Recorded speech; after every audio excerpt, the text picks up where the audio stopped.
సంవత్సరాలు మీరు ముఖ్యమంత్రిగా ఉండి ఏం కారదలు కాశారండి?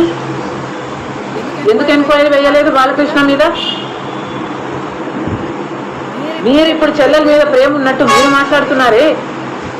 మీకు నిజంగానే చెల్లెల మీద ప్రేమ ఉంటే ఏ ఇష్యూ అయితే బాలకృష్ణ బిల్డింగ్ నుంచి అప్పుడు జరిగిందో ప్రభాస్కు నాకు సంబంధం ఉంది అని అదే ఇష్యూని గత 5 సంవత్సరాలలో మీ సైతాన్ సైన్యం మీ సోషల్ మీడియాలో మీరు వాడుకోలేదా? నేను ఏ రోజైతే కేసు పెట్టానో ఇలా జరిగింది, నా మీద తప్పుడు ప్రచారం జరుగుతుంది అని ఏ రోజైతే కేసు పెట్టానో ఆ రోజే నేను ప్రభాస్ అన్న వ్యక్తిని ఇంతవరకు చూడలేదు అని చెప్పాను. ఈ రోజుకి కూడా నాకు ప్రభాస్ అంటే ఎవడో తెలియదు. ఈ రోజుకి కూడా చెప్తున్నా, ఆ రోజు ప్రమాణం చేసే నా బిడ్డల మీద నాకు సంబంధం లేదా.